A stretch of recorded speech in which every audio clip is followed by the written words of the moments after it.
నమస్కారం, న్యూస్ విజన్కు స్వాగతం. ముందుగా వార్తల్లోని ముఖ్యాంశాలు.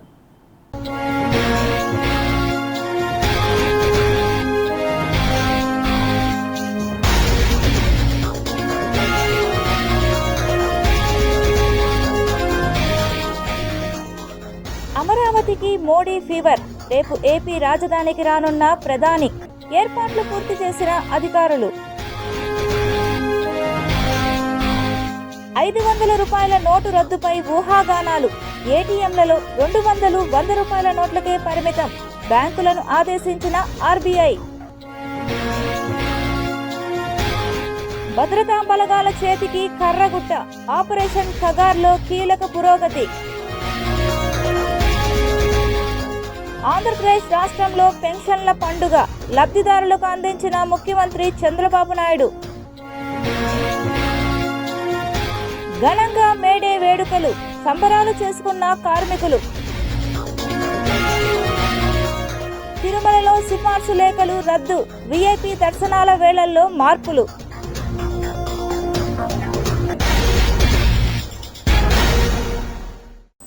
ముఖ్యమంత్రి చంద్రబాబు గురువారం నెల్లూరు జిల్లా ఆత్మకూరులో పర్యటించారు. నెల్లూరు పాలెంలోని గిరిజన కాలనీలో పింఛన్లు పంపిణీ చేశారు. నా ఆలోచన ఒకటి, అమరావతి రావాలి. ప్రతి ఒక్కరూ ఈ రాష్ట్రంలో ఎక్కడికి పోయినా మీ రాజధాని ఏదంటే నా రాజధాని నా అమరావతి అని చెప్పే పరిస్థితి రావాలి. అక్కడి నుంచి అన్ని ప్రాంతాల అభివృద్ధి కావాలి.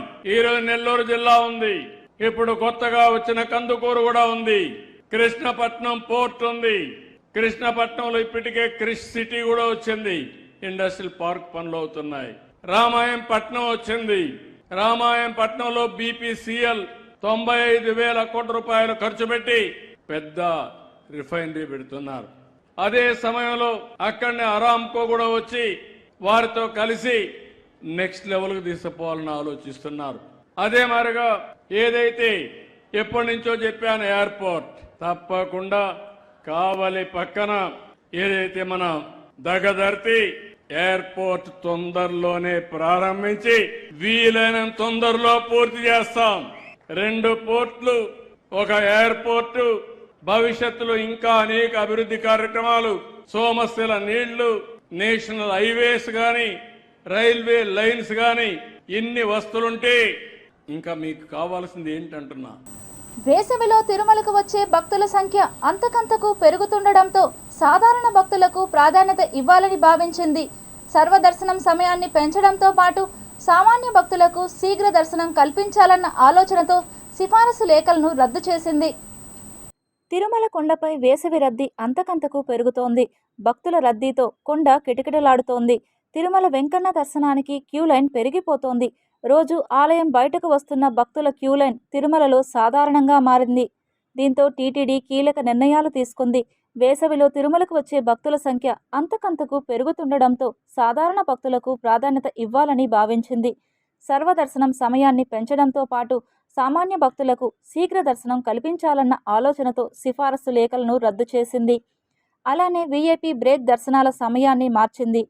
ఈ నిర్ణయాలను మే 1 నుంచి జూలై 15 వరకు, అంటే దాదాపు 2.5 నెలల పాటు పరిశీలనాత్మకంగా అమలు చేస్తోంది. వేసవి రద్దీతో అనూహ్యంగా పెరిగిన భక్తుల రద్దీతో ఈ మేరకు నిర్ణయం తీసుకున్నట్లు ప్రకటించింది. వీఐపీలను కట్టడి చేసి ఎక్కువ సమయం సామాన్య భక్తులకు అందుబాటులోకి తీసుకురావాలని టీటీడీ ప్రయత్నిస్తోంది. ఇందులో భాగంగానే వీఐపీ బ్రేక్ దర్శన సమయం విషయంలో కీలక మార్పులు చేసింది. అయితే ప్రోటోకాల్ వీఐపీలకు మాత్రం వెసులుబాటు కల్పించింది. స్వయంగా వచ్చే వీఐపీలను మాత్రమే ప్రోటోకాల్ వీఐపీలుగా పరిగణించి అలాంటి వారికి మాత్రమే ప్రోటోకాల్ దర్శనం ఇస్తుంది. అలానే వీఐపీ బ్రేక్ దర్శన సమయాల్లోనూ మార్పులు తీసుకువచ్చింది. బ్రేక్ దర్శన సమయాన్ని కుదించడం ద్వారా సర్వదర్శనం చేసుకునే సామాన్య భక్తులకు త్వరితగతిన శ్రీవారి దర్శనం కల్పించే అవకాశం ఉంటుందని టీటీడీ భావిస్తోంది. వీఐపీ బ్రేక్ దర్శనాల సమయంలోనూ మార్పులు ఏంటో ఇప్పుడు తెలుసుకుందాం. ఉదయం 5:45 ప్రోటోకాల్ దర్శనాలు, 6:30 రెఫరల్ దర్శనాలు, 6:45 జనరల్ బ్రేక్ దర్శనాలకు అనుమతిస్తారు. ఉదయం 10:15 శ్రీవాణి దాతలు, 10:30 డోనర్స్, 11 గంటలకు టీటీడీ ఉద్యోగుల బ్రేక్ దర్శనాలు ఉంటాయి. అయితే గురువారం తిరుప్పావడ, శుక్రవారం అభిషేక సేవ కారణంగా ఆ 2 రోజులు మాత్రం బ్రేక్ దర్శనాలు పాత సమయం ప్రకారమే కొనసాగుతాయి. తిరుమలలో కొత్త తరహా మోసాలకు తెరతీశారు కేటుగాళ్లు. తిరుమల శ్రీవారి దర్శనానికి వచ్చి అఖిలాండం వద్ద ఉన్న తమిళనాడు తిరువన్నామలై ప్రాంతానికి చెందిన ఉచిమహలి అనే మహిళతో తొలుత మాటలు కలిపాడు. తరువాత తనను టీటీడీ ఉద్యోగిగా పరిచయం చేసుకున్నాడు. తిరుమల వైభవాన్ని చెబుతూ ఆమెతో పరిచయం పెంచుకున్నాడు. మాంగళ్య పూజ చేస్తే భర్తకు, కుటుంబానికి మేలు జరుగుతుందని నమ్మబలికాడు. అనంతరం బీడి ఆంజనేయస్వామి ఆలయంలోని మినీ షాపింగ్ కాంప్లెక్స్కు తీసుకెళ్లి ఆమెకు 2 డజన్ల మట్టి గాజులు ఇచ్చి ఆమె వద్ద ఉన్న 40 గ్రాముల బంగారు మాంగళ్య సూత్రం, లక్ష్మీ డాలర్ చైన్, 2 సెల్ ఫోన్లు తీసుకున్నాడు. ఆ తర్వాత ఆమెను శ్రీవారి పుష్కరిణికి వెళ్లి స్నానం చేసి గుడి ముందు మాంగళ్య పూజకు రమ్మని చెప్పి అక్కడి నుంచి పరారయ్యాడు. మార్చి 14న కూడా ఇలాంటి మోసానికే తెరతీశాడు. కోయంబత్తూరుకు చెందిన శరణ్యకు మాంగళ్య పూజ చేస్తానంటూ ఆమె వద్ద 80 గ్రాముల బంగారు కాజేశాడు మురుగన్. టీటీడీ విజిలెన్స్ విభాగంలో పనిచేస్తున్నానని చెప్పి శరణ్యను మాంగళ్య పూజ ముగ్గులోకి దింపాడు. ఆమె వద్ద ఉన్న బంగారు గాజులు, మంగళసూత్రం, లక్ష్మీ డాలర్ చైను తీసుకొని పుష్కరిణిలో స్నానం చేసి మాంగళ్య పూజ కోసం ఆలయం వద్దకు రావాలన్నాడు మురుగన్. స్నానం చేసి శరణ్య అక్కడికి వచ్చేలోపు ఆలయం వద్ద పత్తా లేకుండా పోయాడు మురుగన్. ఇక మార్చి 18న తిరువళ్ళూరు జిల్లాకు చెందిన లక్ష్మి అనే మహిళను కూడా ఇదే తరహాలో మోసం చేసి ఆమె వద్ద ఉన్న 12 గ్రాముల బంగారు గొలుసును తీసుకుని మాయమయ్యాడు. మార్చి 14న, 29న, ఏప్రిల్ 18న ముగ్గురు మహిళలను మాంగళ్య పూజ పేరుతో మోసం చేసి 3 కేసుల్లో నిందితుడిగా ఉన్న మురుగన్ను అరెస్ట్ చేసిన పోలీసులు రిమాండ్కు తరలించారు. గత 35 ఏళ్లుగా ఇలాంటి నేరాలకే పాల్పడుతూ తరచూ జైలుకు వెళ్లి వస్తున్న మురుగన్ నేర చరిత్రపై ఆరా తీసిన పోలీసులు జల్సాల కోసమే ఇలాంటి నేరాలకు పాల్పడుతున్నట్లు గుర్తించారు. మురుగన్పై ఏపీ, తమిళనాడులో సుమారు 20కి పైగా కేసులు ఉన్నట్లు విచారణలో తేల్చారు. నిందితుడిపై నాన్ బెయిలబుల్ వారెంట్ కూడా ఉన్నట్లు గుర్తించారు. తిరుమలలో తమిళనాడు రాష్ట్రము మదురైకి చెందిన నాగరాజు అనే వ్యక్తి గత 35 సంవత్సరాలుగా అమాయకమైన తమిళ మహిళల్ని మోసం చేసి మాంగళ్య పూజ పేరుతో మోసం చేసి వారి వద్ద బంగారు ఆభరణాలు దోచుకుంటాడు. ఈ విధంగా అతను 1987లో తిరుపతి సిసిఎస్లో ఒక కేసు నమోదైంది. అదేవిధంగా తిరుమలలో 2016 సంవత్సరంలో 65 గ్రాముల బంగారుని ఒక మహిళ దగ్గర కాజేసినాడు. ఈ సంవత్సరంలో ముగ్గురు మహిళలను టార్గెట్ చేసుకొని వారి వద్ద 132 గ్రాముల బంగారుని దొంగిలించుకొని వెళ్ళిపోయినాడు. ఈ కేసులో అతని వద్ద మొత్తం 13 లక్షల విలువైన బంగారు ఆభరణాలని తిరుమల 1 టౌన్ పోలీసు వారు స్వాధీనం చేసుకొని కోర్టులో హాజరుపెట్టినాము. దీనిపై ఎస్పీ గారు ప్రత్యేక టాస్క్ ఫోర్స్ నియమించి మదురై, చెన్నై తదితర ప్రాంతాల్లో వాడిని సెర్చ్ చేసి క్లూస్ పెట్టి అతని వద్ద ఇంకా తమిళనాడు రాష్ట్రంలో రైల్వేస్లో దాదాపు 20 కేసులు నమోదైనాయి. మన తిరుపతి, తిరుమలలో కూడా ఎక్కువ సంఖ్యలో కేసులు ఉన్నాయి అతని పైన. చెప్పుల సమస్యపై టీటీడీ అదనపు ఈవో వెంకయ్య చౌదరి దృష్టి సారించారు. చెప్పుల సమస్యకు శాశ్వత పరిష్కారం ఆలోచించారు. ప్రస్తుతం టీటీడీ ఉచిత లగేజీ కౌంటర్లో ఉపయోగించే RFID సిస్టమ్ అమలు చేయాలని అధికారులను ఆదేశించారు. శ్రీవారి ఆలయ పరిసరాలు, అన్నదానం ప్రాంతాలను భక్తులు అంత పవిత్రంగా భావిస్తారు. దీంతో తిరుమలకు వచ్చిన భక్తులకు చెప్పులు ఎక్కడ వదలాలి అన్నది పెద్ద టాస్క్ అని చెప్పాలి. అందుకోసం తిరుమలలోని పలు రద్దీ ప్రాంతాలలో టీటీడీ చెప్పుల స్టాండ్లు ఏర్పాటు చేసింది. రామ్ బాగీచా, అన్నదానం, ఏటీసీ సర్కిల్, కళ్యాణకట్ట తదితర ప్రాంతాలలో చెప్పుల స్టాండ్లు ఉన్నాయి. అయినా తిరుమలలో చాలా ప్రాంతాలలో చెప్పులు కుప్పలు కుప్పలుగా కనిపిస్తుంటాయి. చెప్పుల స్టాండ్లు చూస్తే అదో పద్మవ్యూహాన్ని తలపిస్తుందని చెప్పడంలో అతిశయోక్తి కాదేమో. అక్కడ చెప్పులు వదలడమే కానీ తిరిగి వాటిని మనం కనుక్కోవడం అసాధ్యం. దీంతో ఈ చెప్పుల సమస్యపై టీటీడీ అదనపు ఈవో వెంకయ్య చౌదరి దృష్టి సారించారు. చెప్పుల సమస్యకు శాశ్వత పరిష్కారం ఆలోచించారు. ప్రస్తుతం టీటీడీ ఉచిత లగేజీ కౌంటర్లో ఉపయోగించే RFID సిస్టమ్ అమలు చేయాలని అధికారులను ఆదేశించారు. పైలట్ ప్రాజెక్టుగా ఏటీసీ సర్కిల్లో ఒక కౌంటర్ను ఏర్పాటు చేశారు. కౌంటర్ పనితీరును అధికారులతో కలిసి పరిశీలించారు. భక్తుల చెప్పులు వదిలి వెళ్లేటప్పుడు వారి ఫోటోతో పాటు మొబైల్ నెంబర్ ఫీడ్ చేసి స్లిప్ ఇస్తారు. చెప్పులను RFID ఉన్న బ్యాగ్లో వేసి ర్యాక్ నెంబర్ ఆధారంగా స్కాన్ చేసి భద్రపరుస్తారు. భక్తులు దర్శనమయ్యాక తిరిగి వచ్చి స్లిప్ చూపిస్తే స్కాన్ చేసి కౌంటర్లో ఏ వరుసలో ఏ ర్యాక్లో ఆ నెంబర్ గల చెప్పులు ఉన్నాయో ఈజీగా గుర్తించి భక్తులకు తిరిగి అందిస్తున్నారు సిబ్బంది. అటు భక్తులను ఇటు టీటీడీ సిబ్బంది నుంచి అదనపు ఈవో వెంకయ్య చౌదరి ఫీడ్బ్యాక్ తీసుకున్నారు. 98% మంది భక్తులు తమ చెప్పులను తిరిగి తీసుకుని వెళ్తున్నామని చెప్పారు. దీంతో నూతన విధానం విజయవంతంగా అమలవుతోందని, మరో 4 ప్రాంతాలలో ఇదే తరహాలో చెప్పుల కౌంటర్లను ఏర్పాటు చేస్తున్నట్లు టీటీడీ అదనపు ఈవో వెంకయ్య చౌదరి తెలిపారు. తిరుమలలో అదనపు ఈవో వెంకయ్య చౌదరి తనిఖీలు చేపట్టారు.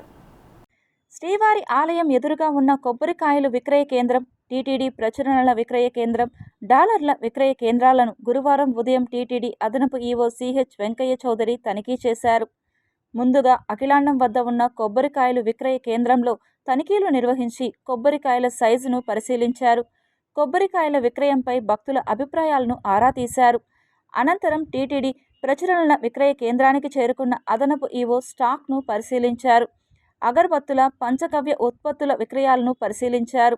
అదేవిధంగా టీటీడీ డాలర్ల విక్రయ కేంద్రానికి చేరుకొని డాలర్ల విక్రయం పరిశీలించారు. అమ్మకాలపై వివరాలను అక్కడి సిబ్బందిని అడిగి తెలుసుకున్నారు. తిరుమలలో ఆర్టీఓ అధికారులు, ట్రాఫిక్ పోలీసులు తనిఖీలు ముమ్మరం చేశారు. వాహనాలను క్షుణ్ణంగా తనిఖీలు చేస్తున్న అధికారులు వాహనాల రికార్డులతో పాటు వాహన కండిషన్ కూడా పరిశీలిస్తున్న అధికారులు. ఆర్టీఓ అధికారులు, తిరుమల ట్రాఫిక్ పోలీసులు సంయుక్తంగా వాహనాలను తనిఖీలు చేశారు. తిరుమలకు రోజురోజుకి వాహనాల సంఖ్య పెరుగుతోంది. అలాగే తిరుమలలో పొల్యూషన్ కూడా అధికమవుతోంది. ఈ నేపథ్యంలో తిరుపతి ఆర్టీఓ అధికారులు తిరుమలలోని ట్రాఫిక్ పోలీసులతో కలిసి మొబైల్ పొల్యూషన్ వాహనంతో వాహనాలకు పొల్యూషన్ చెకింగ్ చేపట్టారు. ప్రత్యేకంగా తిరుమలకు పొల్యూషన్ చెకింగ్ మిషన్ తీసుకువచ్చి అక్కడ తిరుగుతున్న వాహనాలను గుర్తించారు. దాదాపు 24 వాహనాలకు పొల్యూషన్ అధికంగా ఉందని గుర్తించామని, కొన్ని వాహనాలు ఫిట్నెస్ లేవని గుర్తించడం జరిగిందని, వాహనాలు తగిన ఫిట్నెస్ కలిగిన తర్వాతనే తిరుమలకు అనుమతించే విధంగా చర్యలు తీసుకున్నామని అన్నారు సీనియర్ మోటార్ వాహనాల తనిఖీ అధికారి శ్రీనివాసరావు. తిరుపతి ఆర్టీఓ అధికారులతో పాటు తిరుమల ట్రాఫిక్ సిఐ హరిప్రసాద్ సిబ్బంది ఈ తనిఖీలలో పాల్గొన్నారు. పొల్యూషన్ గురించి తనిఖీ చేయడం జరిగింది. ఈ తనిఖీల్లో భాగంగా 24 వాహనాలు పొల్యూషన్స్ అధికంగా ఉండడం గుర్తించడం జరిగింది. కొన్ని వాహనాలకు ఫిట్నెస్ లేకుండా తిరగడం కూడా గుర్తించడం జరిగింది.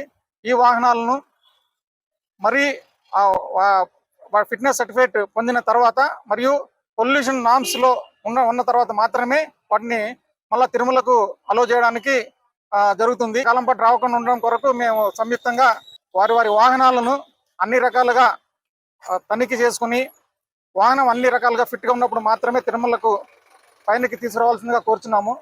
ఇది ముఖ్యంగా ఎందుకంటే తిరుమలకు వచ్చే భక్తుల వాళ్ళ భద్రత దృష్ట్యా, క్షేమం దృష్ట్యా ఈ చర్యలు తీసుకోవడం జరుగుతుంది. ఈ తనిఖీలు ఇక మీదట నిరంతరంగా జరుగుతాయి. ఇక మీదట పైన తిరుమల ఏ వాహనమైనా సామర్థ్యం లేకుండా పట్టుబడితే వాటిని తిరుమలకు రాకుండా నిషేధించడం జరుగుతుంది. కార్మికుల నడ్డి విరిచేలా 1886కు ముందు పరిస్థితులను కేంద్రం పునరావృతం చేయాలని చూస్తున్నదని సిపిఐ నాయకులు హరినారెడ్డి ఆరోపించారు. మేడే సందర్భంగా సిపిఐ నాయకులు చిన్నం పెంచులయ్య, రాధాకృష్ణలు కార్మికులతో కలిసి ఎరుపు రంగు దుస్తులతో నగరంలో ర్యాలీ నిర్వహించారు. చట్టబద్ధమైనటువంటి 8 గంటల పనిదినం సాధించుకోవడం జరిగింది. మారినటువంటి పరిస్థితుల్లో ఈరోజు శాస్త్ర సాంకేతిక పరిజ్ఞానం పెరిగినటువంటి పరిస్థితుల్లో మన పనిభారం తగ్గించి మన వేతనాలు, మన జీవన పరిస్థితులు మెరుగుపడాల్సింది పోయి ఈరోజు ప్రపంచవ్యాప్తంగా అనేక దేశాల్లో 12 గంటల పని విధానాన్ని తీసుకొచ్చి దాన్ని చట్టబద్ధం చేయాలని ప్రయత్నం చేస్తున్నారు. కొంతమంది పెట్టుబడిదారులు అయితే కార్మికులు ఎక్కువ కాలం పనిచేయకపోతే దేశం అభివృద్ధి జరుగుతుంది, ఉత్పత్తి రాదని చెప్పేసి దానికి అనుగుణంగా 12 గంటలు పనిచేయాలని చెప్తే ఇంకొక ఆయన ఇంట్లో ఉండి పిల్లల ముఖం చూసుకుంటూ ఉంటారా, వచ్చి కార్మికులుగా ఫ్యాక్టరీలో పనిచేయని చెప్పని ఒక ఆయన పెట్టుబడిదారులు మాట్లాడుతూ ఉంటారు. జిల్లాలో రైతులు వ్యవసాయ రంగంతో పాటు పాడి పరిశ్రమ, పౌల్ట్రీ రంగాలలో ఉన్న ఉపాధి అవకాశాలను వినియోగించుకొని ఆర్థికంగా అభివృద్ధి చెందే విధంగా చర్యలు చేపట్టాలని జిల్లా కలెక్టర్ సుమిత్ కుమార్ పశు సంవర్ధక శాఖ అధికారులను ఆదేశించారు.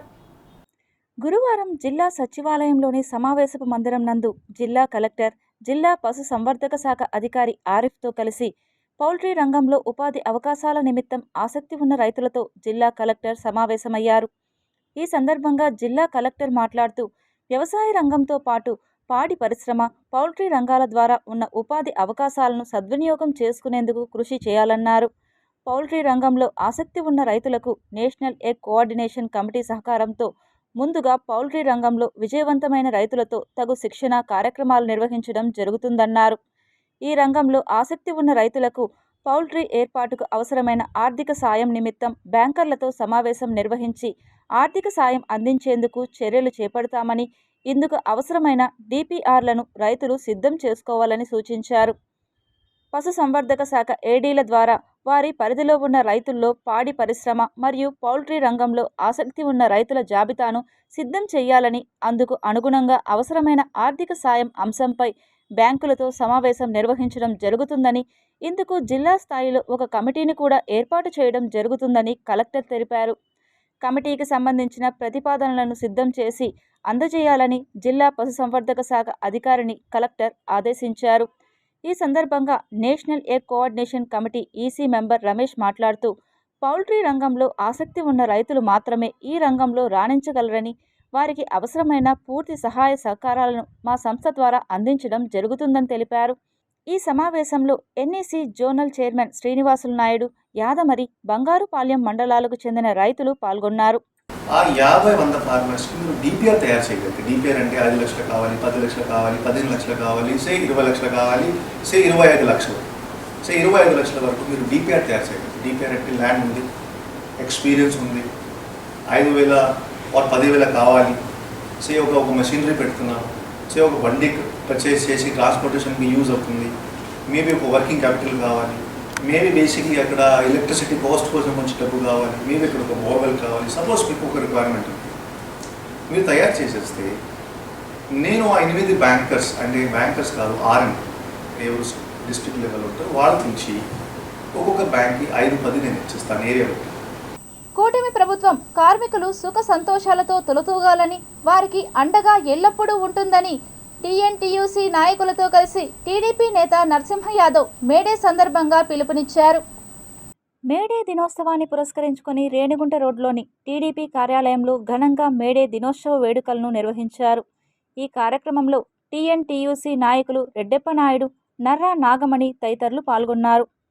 కార్మిక సోదరులందరికీ అటు ప్రభుత్వ శాఖల్లో పనిచేసే కార్మికులు కావచ్చు, లేకపోతే ప్రైవేటు సెక్టార్లో పనిచేసే కార్మికులు కావచ్చు, అందరికి కూడా మేడే శుభాకాంక్షలు తెలియజేస్తూ, ఎన్డీఏ కూటమి ఏర్పడిన తర్వాత గతంలో ఎన్టీ రామారావు గారి పరిపాలన కానీ, చంద్రబాబు నాయుడు గారి పరిపాలనలో కానీ ఏ విధంగా సమృద్ధిగా కూడా వాళ్లకు ఏదైతే కార్మికులకు సంబంధించిన వర్కుల విషయంలో కానీ అనేక విధాలుగా కూడా రాష్ట్ర ప్రభుత్వాలు అనేక కంపెనీలు రావడం, అనేక ప్రాజెక్టులు రావడం, తద్వారా కార్మిక సోదరులందరూ కూడా వాళ్ళ ఇంటిల్లి పార్టీ కూడా సుఖ సంతోషాలు వెల్లివిరిసే విధంగా ఈరోజు ప్రభుత్వం నిర్ణయం చేయడమే కాకుండా, ఈరోజు ఏదైతే ప్రధానమంత్రి చేతుల మీదుగా అమరావతి నిర్మాణ కార్యక్రమాలు కానీ పూర్తి స్థాయిలో అమరావతి నిర్మాణానికి పునః ప్రారంభించే కార్యక్రమానికి రేపు శ్రీకారం చుట్టడం జరుగుతుంది.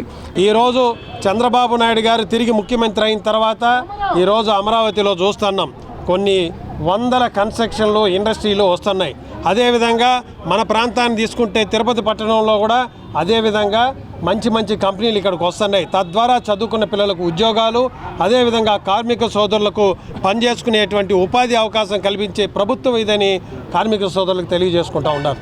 ఆర్టీసీ బస్టాండ్ వద్ద తాళ్లపాక లక్ష్మీనారాయణ ఆటో స్టాండ్తో పాటు చలివేంద్రాన్ని ఎమ్మెల్యే ఆరణి శ్రీనివాసులు ప్రారంభించారు.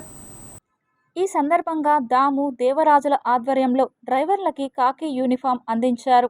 ఈ కార్యక్రమంలో దేవరత్నం, దుగ్గాని జయరాంతో పాటు అంబేద్కర్ వాదులు, దళిత సోదరులు పాల్గొన్నారు. తిరుపతి గంగమ్మకు పుట్టినిల్లుగా భావించే గాజుల మండ్యం నదివీధి గంగమ్మ జాతరను అందరి సహాయంతో విజయవంతం చేస్తామని జాతర నిర్వాహకులు అన్నారు. మండలంలోని గాజుల మండ్యం గ్రామంలో నడివీధి గంగమ్మ జాతర మహోత్సవానికి సర్వం సిద్ధమైందని జాతర నిర్వాహకులు అన్నారు. ముందుగా గ్రామంలో చలువ పందిళ్లు, విద్యుత్ అలంకరణ ఏర్పాటు చేశారు. జాతరలో చిరు వ్యాపారస్తులు, బొమ్మల షాపులు, రంగుల రాట్నాలు ఏర్పాటు చేశారు. నేడు జరిగే జాతర విశేషాలను గురించి గ్రామస్తులు మాట్లాడుతూ, గ్రామంలో జరిగే గంగమ్మ జాతరకు 100 సంవత్సరాల చరిత్ర ఉందని అన్నారు. తిరుపతి గంగమ్మకు పుట్టినిల్లుగా భావించే గాజుల మన్యంలో మొట్టమొదటగా జాతర నిర్వహించి ఇక్కడ నుంచి పసుపు కుంకుమ అవిలాల గ్రామంలోకి తీసుకుని వెళ్తారని అన్నారు. అవిలాల జాతర రోజున తిరుపతి తాతయ్యగుంట గంగమ్మ జాతరకు చాటింపు వేస్తానని అన్నారు. అంతటి ప్రాముఖ్యత ఉన్న జాతర మహోత్సవాలను ప్రతి సంవత్సరం భక్తి శ్రద్ధలతో వైభవంగా నిర్వహిస్తున్నామని తెలిపారు. గురువారం తెల్లవారుజామున గంగమ్మ ప్రతిరూపాన్ని నడివీధిలో నిలిపి ఉదయం అంబిళ్లు పొంగళ్ళు సమర్పించి రాత్రికి అమ్మవారిని గ్రామంలో ఊరేగించి దొంగలో కలపడంతో జాతర మహోత్సవాలు ముగుస్తాయని తెలిపారు. గ్రామస్తులంతా కలిసి ఐకమత్యంతో జాతర మహోత్సవాలు నిర్వహిస్తున్నామని అన్నారు. మొదట ఇక్కడ జరిగి ఇక్కడ నుంచి పసుపు కుంకాలు అవిలాలకు వెళ్తాయి. అంటే తిరుపతి గంగమ్మ తల్లికి ఇది అమ్మగారి ఇల్లు. ఇది చరిత్రలో కూడా రాసి పెట్టున్నారు. ఇక్కడ జరిగిన తర్వాత ఇక్కడ నుంచి పసుపు కుంకాలు మన అవిలాలకు వెళ్తాయి. అవిలాల నుంచి మనకి అవిలాల గ్రామానికి వెళ్తాయి. అక్కడ జరుగుతుంది. అక్కడ నుంచి మన తిరుపతి గంగమ్మకి అక్కడ నుంచి సాగి అదేవిధంగా ఈ సంవత్సరం కూడా ప్రతి సంవత్సరం లాగే అత్యంత వైభవంగా మన గ్రామస్తులు ఈ గంగమ్మ జాతర రేపు అత్యంత వైభవంగా చేస్తున్నారు. ఈ గంగమ్మ దగ్గర కోరికలు కోరుకున్న వారికి చల్లగా చూస్తోంది ఆ మహాతల్లి. అందువల్ల ఈ గంగమ్మకు చాలా చరిత్ర ఉంది. ఏ ప్రభుత్వం వచ్చినా మా జీవితాలు మారవా అంటూ AP CPS EA state president Pathan Babji association కమిటీతో కలిసి తిరుపతి ప్రెస్ క్లబ్లో ఆవేదన వ్యక్తం చేశారు. సెక్రటేరియట్ చుట్టూ, అధికారుల చుట్టూ, రాజకీయ నాయకుల చుట్టూ, ప్రభుత్వ పెద్దల చుట్టూ తిరిగి విసిగిపోయి ఈ సిపిఎస్ అంశాన్ని దాదాపుగా తెరమరుగు చేశామని ఈ అధికారులు కావచ్చు, ప్రభుత్వాలు కావచ్చు భావిస్తున్నటువంటి సందర్భంలో ఈ రాష్ట్రంలో ఉన్న 3,50,000 మంది సిపిఎస్ ఎంప్లాయీస్కి ప్రతినిధిగా ఉన్న ఏపీ సిపిఎస్ ఎంప్లాయీస్ అసోసియేషన్ పోరాటాన్ని ఆపలేదని, అలాగే స్తబ్దుగా మారినటువంటి గత కొన్ని సంవత్సరాల నుంచి స్తబ్దుగా మారినటువంటి ఉద్యమాన్ని మరలా మొదలుపెట్టడం కోసం 26 జిల్లాల కలెక్టరేట్లలో ఉన్నటువంటి కలెక్టర్లను కలిసి సిపిఎస్ ఉద్యోగులు ఎదుర్కొంటున్నటువంటి సమస్యల గురించి రిప్రజెంటేషన్ ఇచ్చి మరి మీడియా ద్వారా మీ సహకారంతో సాధారణ ప్రజలకు కూడా మేము అనుభవిస్తున్నటువంటి కష్టాలను నష్టాలను తెలియజేయాలనే ఉద్దేశంతో ప్రపంచ కార్మికుల దినోత్సవం మేడే సాక్షాత్తు పార్వతీదేవి అవతారమైన శ్రీ కన్యకా పరమేశ్వరి అమ్మవారి జన్మదిన మహోత్సవాన్ని ఘనంగా నిర్వహిస్తున్నట్లు ఆలయ ధర్మకర్తల మండలి సభ్యులు దిండుకుర్తి నరసింహులు, నామా రాజేష్ తదితరులు ఆర్యవైశ్య కులస్తులకు పిలుపునిచ్చారు. శతాబ్ద కాలం పైగా కొత్త వీధిలో కొలువయ్యున్న కన్యకా పరమేశ్వరి అమ్మవారి జన్మదినం సందర్భంగా ఈ నెల 6, 7 తేదీలలో భక్తులు ఆలయానికి విచ్చేసి అమ్మవారి కృపా కటాక్షాలకు పాత్రులు కావాలని కోరారు. ఈ కార్యక్రమంలో మొట్టమొదటిగా అమ్మవారి జయంతి 7వ తేదీ, 6వ తేదీ వాసవి ఉమెన్స్ అసోసియేషన్ వారిచే గత 20 సంవత్సరాలుగా వాసవి వ్రతం అని చెప్పి జరిపిస్తున్నాము. అలాగే ఆ రోజు తిరుపతి మహానగర ఆర్యవైశ్య సంఘంచే అష్టాదశ శక్తిపీఠ పూజ కార్యక్రమం ఉంటుంది. ఇవి 10 గంటలకు ప్రారంభమవుతాయి. డివోషనల్ ఆర్యవైశ్య అంతర్గత డివోషనల్ టీం వారు కన్యకల పూజ జరిపిస్తారు. ఈ 6వ తేదీ ప్రోగ్రాం జరుగుతుంది. తర్వాత 7వ తేదీ అమ్మవారి జయంతి ఉత్సవం స్టార్ట్ అవుతుంది. మే నెల 7వ తారీఖు బుధవారం రోజు 6వ తారీఖు మరియు 7వ తారీఖు కూడా ఉంటుంది. 6వ తారీఖు వాసవి వ్రతం, సాయంకాలం కన్యకల పూజ. అంటే 102 మంది ఆడపిల్లల దగ్గర 5 సంవత్సరాలు పైబడి 12 సంవత్సరాల లోపల ఉన్నటువంటి ఆడపిల్లల చేత అమ్మవారి కుంకుమార్చన అనేది చేయడం జరుగుతుంది. 7వ తారీఖు విశేషంగా అమ్మవారికి ఉదయం నుంచి కలశ స్థాపన, ఆవాహ పూజలన్నీ జరిగిన తర్వాత అమ్మవారికి విశేషంగా అభిషేకాలు ఉంటాయి. ఈవినింగ్ తిరుపతి పురవీధుల్లో అమ్మవారి ఉత్సవం ఊరేగింపు ఉంటుంది. కొత్త వీధి నుంచి స్టార్ట్ అయ్యి తీర్థకట్ట వీధి, గాంధీ రోడ్డు, చిన్న బజార్ వీధి, రాములవారి గుడి నార్త్ మాడ స్ట్రీట్, అలాగే మెట్ట వీధి నుంచి మళ్ళీ కొత్త వీధికి వేంచేపు ఉంటుంది. సమ్మర్ హాలిడేస్లో పిల్లలకు వినోదాన్ని ఇచ్చేందుకే భువనేశ్వరి ట్రేడ్ ఫేర్ ఎగ్జిబిషన్ వారు నగర ప్రజలకు కొత్త అనుభూతి కలిగిస్తున్నారు. ఎగ్జిబిషన్లో జలకన్యల విన్యాసాలు పెద్ద ఆకర్షణగా నిలిచింది. అలాగే జైంట్ వీల్, అమ్యూజ్మెంట్ రైడ్స్లతో పాటు 100కు పైగా ఫ్యాన్సీ ఫుడ్ తదితర స్టాల్స్ అందరినీ ఆకర్షిస్తున్నాయి. ఈ అద్భుతమైన అనుభూతిని సందర్శకుల మాటల్లోనే విందాం. మేము తిరుపతి నుంచి వచ్చిన్నాము. పిల్లలకి చాలా బాగా నచ్చింది. ఆ ఫిషెస్ చూసేదానికి, అట్మాస్ఫియర్, ఆ జలకన్యలు చూసేదానికి, ఫోటో తీసుకునేదానికి అంతా బాగుందండి. పిల్లలు చాలా బాగా ఎంజాయ్ చేశారు. తిరుపతిలో ఇదే ఫస్ట్ టైం మేము చూసేది. తిరుపతి డిస్టిక్లో ఈ వాతావరణం ప్రజలందరికీ చాలా బాగుంది. ఈ ఎగ్జిబిషన్ పిల్లలందరికీ కానీ చిన్నపిల్లల దగ్గర నుంచి పెద్దవాళ్ళ వరకు చాలా ఆనందంగా రిలాక్స్ కోసం వాళ్ళు ఈ హాలిడేస్ని చాలా సెలబ్రేషన్ చేసుకున్నారు. ఎప్పుడో సాగర్ కన్య అనే సినిమా తీసినప్పుడు వెంకటేష్ ఆ సినిమాలో తీసినప్పుడు అలా సినిమాల్లో చూస్తున్నప్పుడు రియాలిటీగా ఇక్కడ చూసినట్టు అనుభూతి మాకు కలిగిస్తుంది. చాలా బాగుంది. ఎగ్జిబిషన్ చాలా పిల్లలకు ఆనందం అందిస్తున్నది. ఈ సమ్మర్లో చాలా పిల్లలు ఆనందంగా ఉన్నారు. ఇలాంటివి పిల్లలు చూడడానికి వచ్చి ఎంతో సంతోషంగా ఉన్నారు. ఇట్లాంటి పిల్లలకి సాహస వీరుడు, సాగర కన్య అలాంటి సినిమాల్లో ఇలాంటి ప్రోగ్రామ్స్ అలా అప్పుడు చూస్తూ ఉండేవాళ్ళం, కానీ ఇప్పుడు ఇలాగ చూస్తున్నారంటే గ్రేట్. ఫస్ట్ టైం ఇలా అక్వేరియం పెట్టడం చాలా బాగుంది. మైసూర్లో మేము ఇలా చూసాము, సేమ్ అలాగే పెట్టారు. ఇదే ఫస్ట్ టైం ఎగ్జిబిషన్లో మేము చూడడము. ప్రతిసారి చూసే కన్నా ఈసారి చాలా బాగుందండి. ఈ ఎగ్జిబిషన్ చాలా బాగుంది. ఆ జైంట్ వీల్ ఉంది, ఆ కొలంబస్ ఉంది, చాలా ఉన్నాయి ఎగ్జిబిషన్లు, అన్నీ ఉన్నాయి. ఎగ్జిబిషన్కి వచ్చి మీరు ఆనందంగా ఆడుకోవచ్చు, భలే ఉంటుంది. జలకన్యలు, ఫిషెస్, చాలా చేపలన్నీ ఉంటాయి. దేశంలో 75% ఏటీఎంలలో సెప్టెంబర్ 2025 నాటికి 100 రూపాయలు, 200 రూపాయల నోట్లను అప్లోడ్ చేయాలని రిజర్వ్ బ్యాంక్ ఆఫ్ ఇండియా దేశంలోని బ్యాంకులను ఆదేశించింది. ఆర్బీఐ చేసిన ఈ సూచన తర్వాత రిజర్వ్ బ్యాంక్ ఆఫ్ ఇండియా 500 రూపాయల నోటుపై ఆధారపడటాన్ని తగ్గించాలని కోరుకుంటుందని నిపుణులు భావిస్తున్నారు. దీంతో 500 రూపాయల నోటును కూడా రద్దు చేస్తారనే ఊహాగానాలు బలంగా వినిపిస్తున్నాయి. బ్యాంకింగ్ నిపుణుడు, వాయిస్ ఆఫ్ బ్యాంకింగ్ వ్యవస్థాపకుడు అశ్విని రాణా ప్రకారం దేశంలోని ఏటీఎంల ద్వారా ఉపసంహరించుకునే నగదులో 100 రూపాయలు, 200 రూపాయల నోట్లపై ఆధారపడడాన్ని పెంచాలని ఆర్బీఐ కోరుకుంటోంది. అలాగే నగదు కోసం 500 రూపాయల నోటుపై ఆధారపడటాన్ని తగ్గించాలని అనుకుంటోంది. పెద్ద నోట్లపై ఆధారపడటాన్ని తగ్గించడానికి రిజర్వ్ బ్యాంక్ ఆఫ్ ఇండియా ఇప్పటికే 2000 రూపాయల నోట్లను చెలామణి నుండి తొలగించింది. 2000 రూపాయల నోటును చెలామణి నుండి తొలగించినట్లే 500 రూపాయల నోటును కూడా చెలామణి నుండి తొలగించబోతున్నారా అంటే దీనికి రిజర్వ్ బ్యాంక్ మాత్రమే సమాధానం చెప్పగలదు. కానీ సూచనలు ఇలా ఉన్నాయి. అది ఇప్పుడే జరగవచ్చు లేదా జరగకపోవచ్చు, కానీ రాబోయే సంవత్సరంలో జరిగితే అది పెద్ద విషయం కాదని ఆర్థిక నిపుణులు అంటున్నారు. ఇండియాలో డిజిటల్ లావాదేవీలు వేగంగా పెరిగాయని, డిజిటల్ కరెన్సీ ఈ రూపాయిని ప్రవేశపెట్టడానికి ఆర్బీఐ సన్నాహాలు చేస్తోందని నిపుణులు అన్నారు. అటువంటి పరిస్థితిలో రిజర్వ్ బ్యాంక్ కూడా కరెన్సీ ముద్రణ ఖర్చును తగ్గించాలని కోరుకుంటోంది. నిజానికి ప్రభుత్వం నోట్ల ముద్రణకు భారీ మొత్తంలో డబ్బు ఖర్చు చేయాల్సి ఉంటుంది. అందువల్ల రిజర్వ్ బ్యాంక్ ఆఫ్ ఇండియా చిన్న నోట్లను ఏటీఎంలలో ఎక్కువ చలామణిలోకి తీసుకురావాలని కోరుకుంటోంది.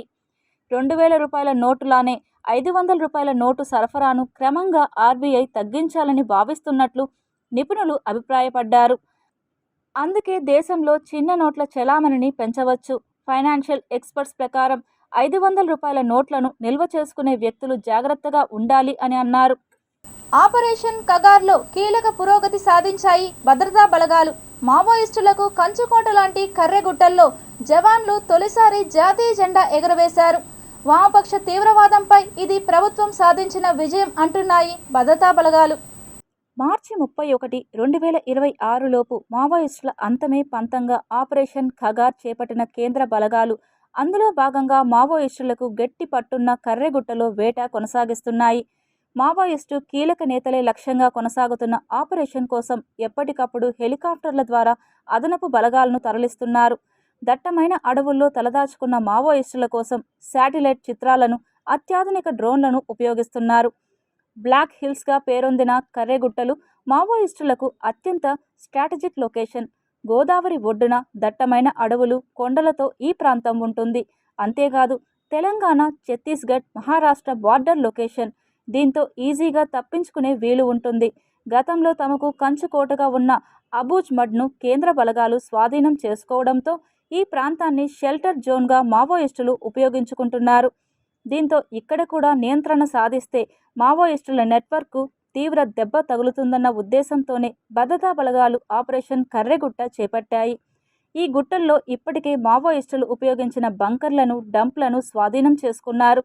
800 చదరపు కిలోమీటర్ల పరిధిలో ఉన్న ఈ ప్రాంతం మొత్తం ప్రస్తుతం జవాన్ల ఆధీనంలోకి వెళ్ళిపోయింది. ఈ గుట్టలో తలదాచుకున్న 1000 మంది మావోయిస్టుల కోసం అణువణువు గాలిస్తున్నారు జవాన్లు. మావోయిస్టుల కోసం డ్రోన్లతో గాలిస్తూ అనుమానం ఉన్న ప్రాంతాల్లో హెలికాప్టర్లతో బాంబులు వేస్తున్నారు. లొంగిపోవడం తప్ప మరో మార్గం లేదని మావోయిస్టులకు ఇప్పటికే స్పష్టమైన హెచ్చరికలను పంపించారు. రాయ్పూర్ నుంచి ఈ ఆపరేషన్ను పర్యవేక్షిస్తున్నారు ఐబీ చీఫ్ తపన్ దేకా.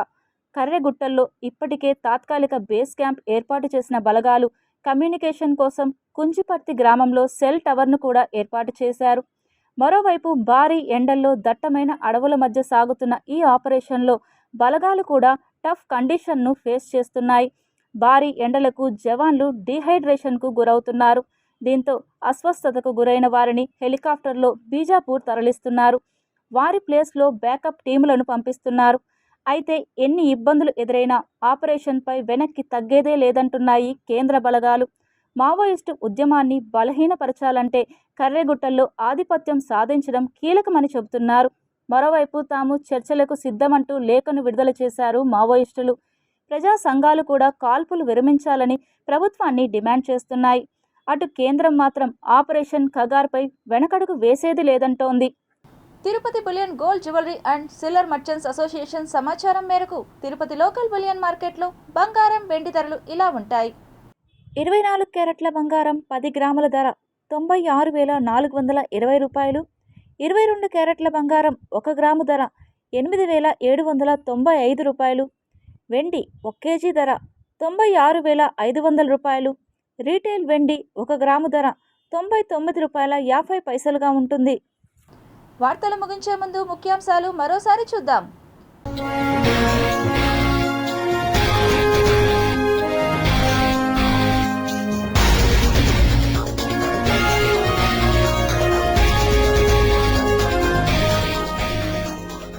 అమరావతికి మోడీ ఫీవర్. రేపు ఏపీ రాజధానికి రానున్న ప్రధాని. ఏర్పాట్లు పూర్తి చేసిన అధికారులు. 500 రూపాయల నోటు రద్దుపై ఊహాగానాలు. ఏటీఎంలలో 200, 100 రూపాయల నోట్లకే పరిమితం. బ్యాంకులను ఆదేశించిన ఆర్బీఐ. భద్రతా బలగాల చేతికి కర్రగుట్ట. ఆపరేషన్ ఖగార్లో కీలక పురోగతి. ఆంధ్రప్రదేశ్ రాష్ట్రంలో పెన్షన్ల పండుగ. లబ్ధిదారులకు అందించిన ముఖ్యమంత్రి చంద్రబాబు నాయుడు. ఘనంగా మేడే వేడుకలు. సంబరాలు చేసుకున్న కార్మికులు. తిరుమలలో సిఫార్సు లేఖలు రద్దు. వీఐపీ దర్శనాల వేళల్లో మార్పులు.